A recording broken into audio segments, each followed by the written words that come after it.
자, 그래서 우리가 뭐다? 생각나는 대로 내가 하고 싶은 대로 얘기할 수 없다는 겁니다.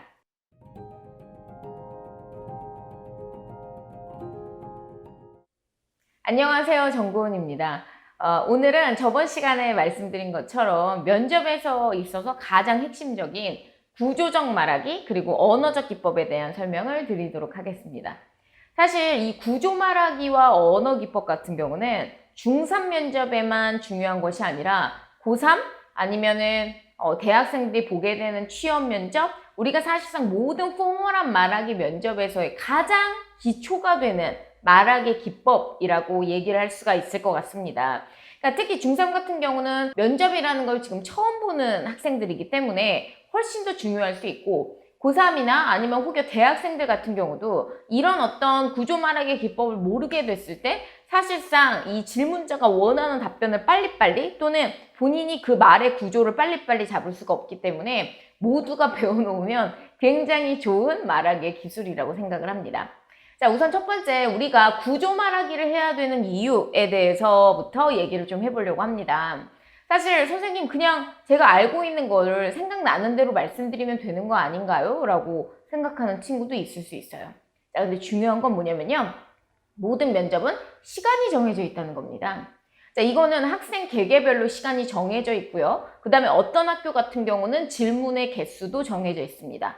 자, 그 뜻은 뭐냐면 내가 생각나는 대로 얘기를 했다가는 그 시간을 너무 뛰어넘을 수도 있고 또는 그 시간보다 너무 조금 얘기할 수도 있고 여러 가지 변수가 발생할 수 있기 때문에 우리가 말하는 시간과 말하는 또는 질문의 어떤 질문 개수에 맞춰서 거기에 딱 걸맞는 말하기의 방법을 갖고 있어야 한다는 것이죠. 그 다음 두 번째는 우리가 그 한정된 시간 안에서 사람이 굉장히 논리적으로 보이게끔 하기 위해서는 같은 내용을 얘기하더라도 조금 더 효과적이고 효율적으로 얘기를 해야만 단시간에 메시지 전달도 분명하게 될 뿐더러 본인이라는 사람이 훨씬 더 논리적이고 똑똑하게 보일 수 있다는 점을 학생 여러분들이 알고 계셔야 될 것 같아요.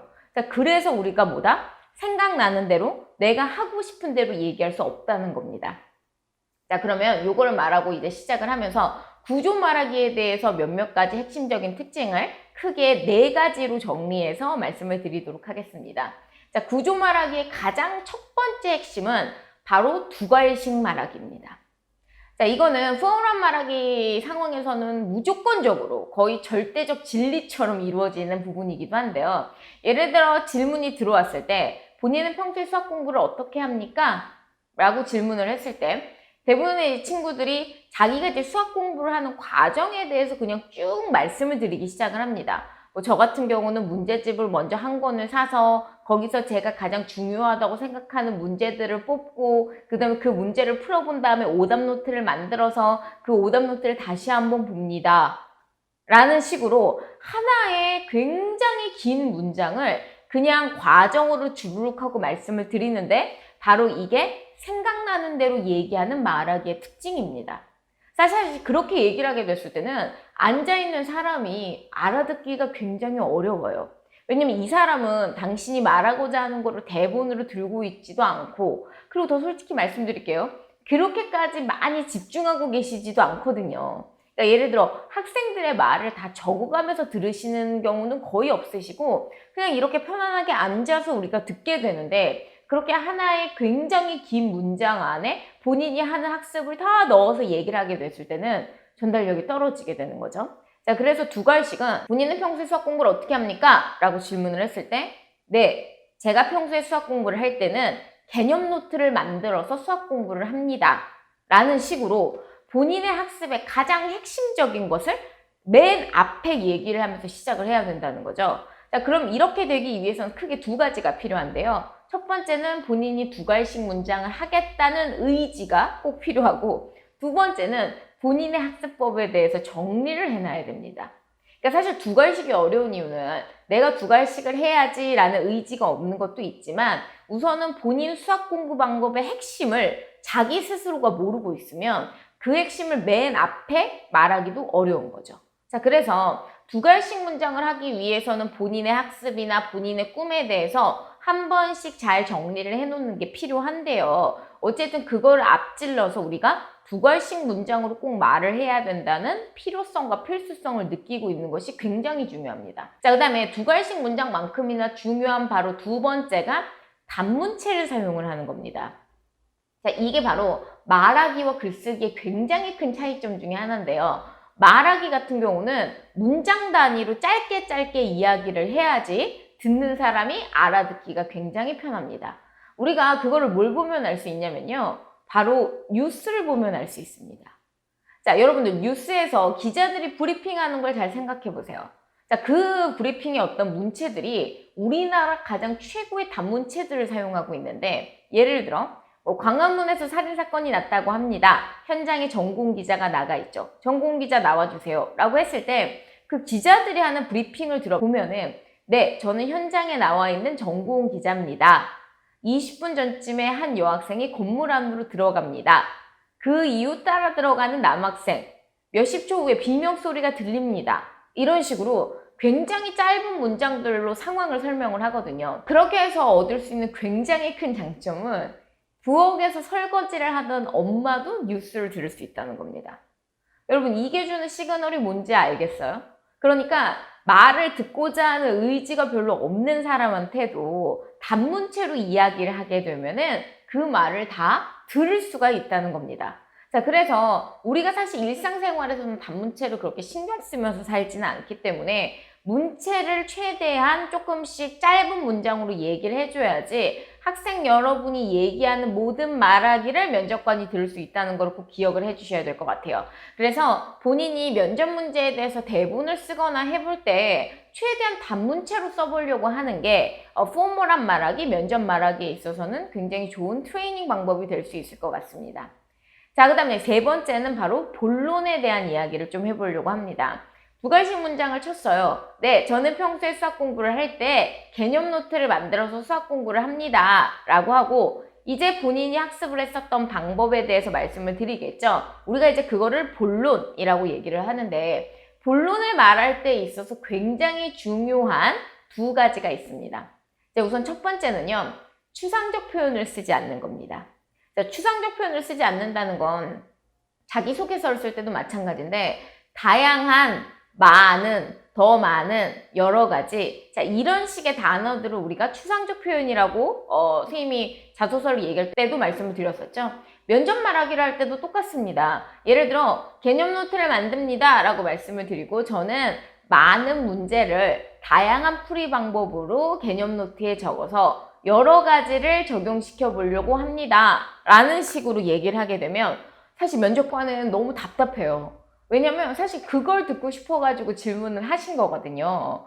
예를 들어 저는 개념 노트를 활용해서 수학 공부를 하고 있습니다.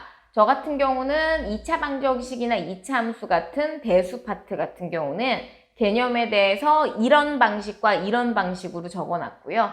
그 다음에 기하 파트 같은 경우는 합동과 닮음의 개념을 이렇게 정리했다 라는 식으로 실질적으로 본인이 어떤 단원이나 어떤 방법으로 개념 노트를 적었는지를 얘기해 주는 게 굉장히 중요합니다.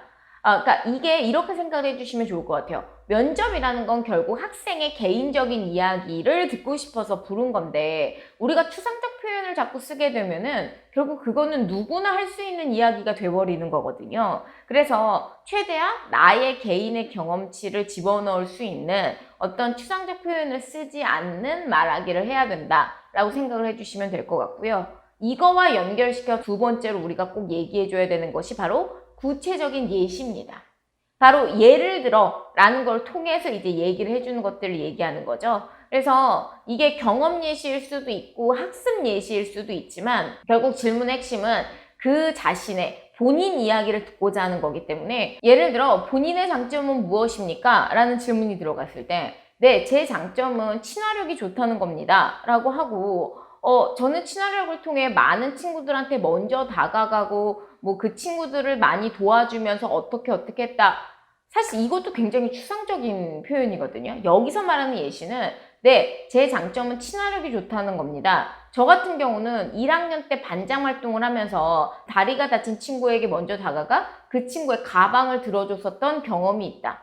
예를 들어 이런 식으로 본인의 경험치나 본인의 사례를 구체적으로 얘기를 해줘야지 면접관 입장에서는 아, 얘가 진짜 친화력이 좋은 장점을 갖고 있구나 라는 걸 더 와닿게 느끼실 수가 있거든요. 그래서 최대한 구체적 예시들을 좀 들어줘야 한다라는 거를 생각해 주시면 좋을 것 같습니다. 자, 마지막으로 네 번째는 바로 결론 마무리입니다.